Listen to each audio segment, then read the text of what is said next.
नमस्कार छात्रों, मैं मोहम्मद नवीद सर हिंदी के पाठ्यक्रम में आपका स्वागत करता हूं। आज पाठ्य पुस्तक पर आधारित हम तीसरा घटक देखने जा रहे हैं जिसका नाम है 15 अगस्त। एक कविता है जिसके रचनाकार हैं गिरिजा कुमार माथुर। तो चलिए आज देख रहे हैं हम 15 अगस्त। सबसे पहले कवि परिचय देख लेते हैं। गिरिजा कुमार माथुर जी का जन्म 22 अगस्त 1919 को अशोकनगर मध्य प्रदेश में हुआ। आपकी आरंभिक शिक्षा झांसी तथा स्नातकोत्तर शिक्षा लखनऊ में हुई। आपने ऑल इंडिया रेडियो दिल्ली तथा आकाशवाणी लखनऊ में सेवा प्रदान की। संयुक्त राष्ट्र संघ न्यूयॉर्क में अधिसूचना का पदभार भी संभाला। आपके काव्य में राष्ट्रीय चेतना के स्वर मुखरित होने के कारण प्रत्येक भारतीय के मन में जोश भर देते हैं। माथुर जी की मृत्यु 1994 में हुई। आप ऑल इंडिया रेडियो के लिए काम करते थे। इसके साथ साथ आपने संयुक्त राष्ट्र संघ में भी पदभार संभाला है। प्रमुख कृतियाँ मंजीर, नाश और निर्माण, धूप के धान, शिलापंख चमकीले, जो बोध नहीं सका, साक्षी रहे वर्तमान, मैं वक्त के हूँ सामने, काव्य संग्रह आदि। काव्य प्रकार, यह गीत विद्या है जिसमें एक मुखड़ा और 2 या 3 अंतरे होते हैं। एक गीत है जिसमें एक मुखड़ा और 2 या 3 अंतरे होते हैं। इसमें परंपरागत भावबोध तथा शिल्प प्रस्तुत किया जाता है। कवि अपने कथ्य की अभिव्यक्ति हेतु प्रतीकों, बिंबों तथा उपमानों को लोक जीवन से लेकर उनका प्रयोग करता है। तार सप्तक के कवियों में अजेय, मुक्तिबोध, प्रभाकर माचवे, गिरिजा कुमार माथुर, नेमीचंद्र जैन, भारत भूषण अग्रवाल, रामविलास शर्मा का महत्वपूर्ण स्थान है। ये कुछ कवियों के नाम दिए गए।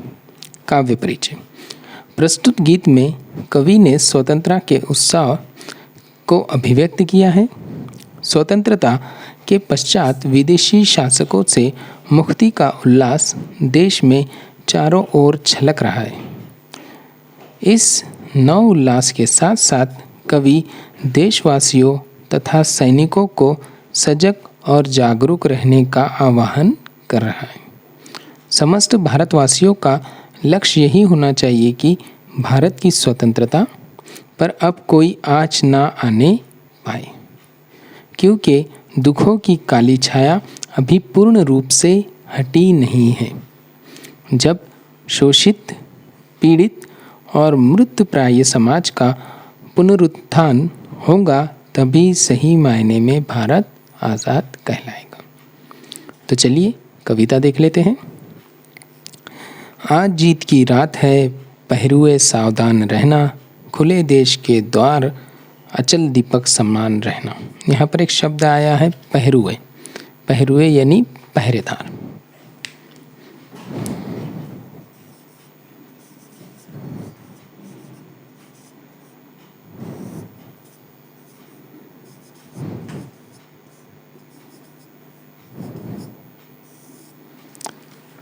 इसके बाद है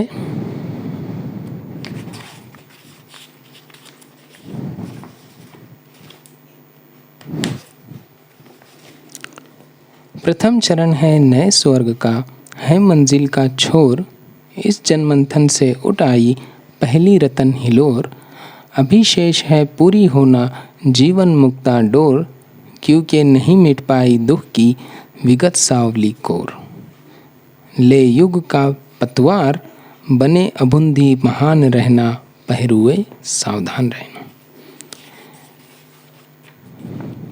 इस कविता में और इस पंक्ति में जो रचनाकार और कवि लेखक है वो बता रहे हैं कि आज जीत की रात है, पहरुए सावधान रहना। यानी आज हमें आज़ादी मिली है तो हमें सावधान रहना है और देश के द्वार अब खुले हैं। अब कोई भी दुश्मन हमारे यहाँ आ सकता है तो पहरुए सावधान रहना। प्रथम चरण है नए स्वर्ग का, है मंजिल का छोर। अभी तो हमें आज़ादी मिली है, नए छोर की शुरुआत हो रही है, नई मंजिल की शुरुआत हो रही है। इस जनमंथन से उठ आई पहली रतन हिलोर। इतना जनमंथन किया, यानी लोगों ने आज़ादी के लिए अपने बलिदान दिए और बलिदान देने के बाद पहली मंजिल हमारे हाथ लगी है। अभी शेष है पूरी होना जीवन मुक्ता डोर। अभी सिर्फ आज़ादी मिली है, हमें जो देश है उसे सर्वप्रथम बनाना है, सबसे आगे बनाना है और उसके सारे कष्टों को दूर करना है, क्योंकि नहीं मिट पाई दुख की विकट सावली को। यानी हमें सिर्फ आज़ादी मिली है, स्वतंत्रता मिली है, लेकिन हमारे देश में अभी भी बहुत सारी समस्याएं हैं, जैसे भुखमरी है, गरीबी है और बहुत सारी आरोग्य विषयी समस्याएं हैं। ये सारी समस्याएं हमारी दूर होनी चाहिए।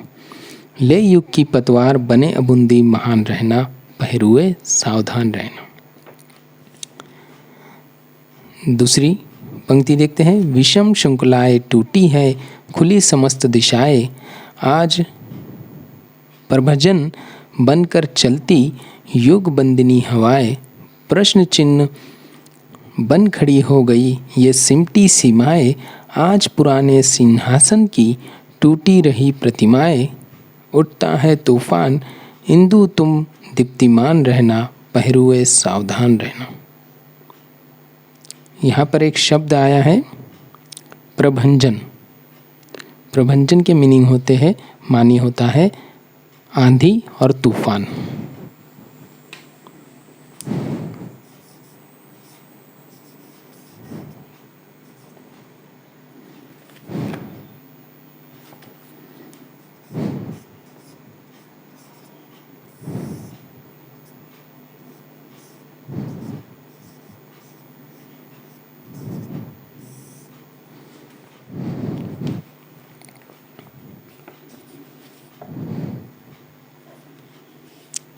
विषम श्रृंखलाएं टूटी है, खुली समस्त दिशाएं।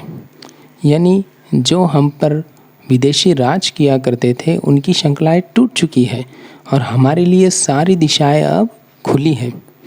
आए प्रभजन बनकर चलती युग बंदिनी हवाएं। कुछ तूफ़ानी हवाएं जो है, प्रभंजन हवाएं जो तूफ़ानी हवाएं हैं, वो अब हमारे देश की तरफ चलना शुरू हो गई है, क्योंकि अब हमारे बहुत सारे शत्रु भी हैं। प्रश्न चिन्ह बन खड़ी हो गई ये सिमटी सीमाएं। हमारे यहाँ सबसे बड़ा प्रश्न चिन्ह अब क्या है? हमारी सीमाएं, क्योंकि उन सीमाओं से कोई भी शत्रु हमारे देश में घुस सकता है, इसलिए वो बहुत बड़ा प्रश्न चिन्ह हमारे सामने बन चुकी है। आज पुराने सिंहासन की टूट रही प्रतिमाएं। हम सिंहासन का युग जानते थे, कैसा युग था कि कोई भी बाप के बाद बेटा सिंहासन पर बैठता था। अब वो सिंहासन की प्रतिमाएं और जो चलते आ रही एक सीमा थी वो टूट चुकी हैं। उठता है तूफान, इंदु तुम दीप्तिमान रहना, पहरुए सावधान रहना। कई तूफान उठेंगे, कई हमारे सामने मुश्किलें आएंगी, लेकिन उन मुश्किलों में हमें सावधान रहना है। आखिरी पंक्ति देखते हैं। ऊंची हुई मशाल हमारी, आगे कठिन डगर है,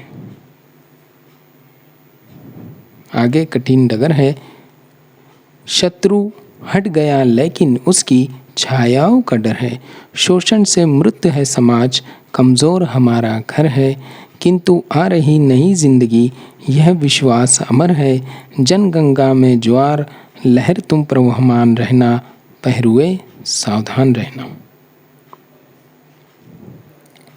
यहाँ पर एक शब्द आया है मशाल।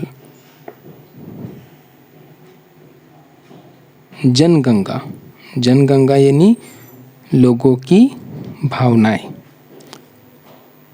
तो ऊंची हुई मशाल हमारी, आगे कठिन डगर है।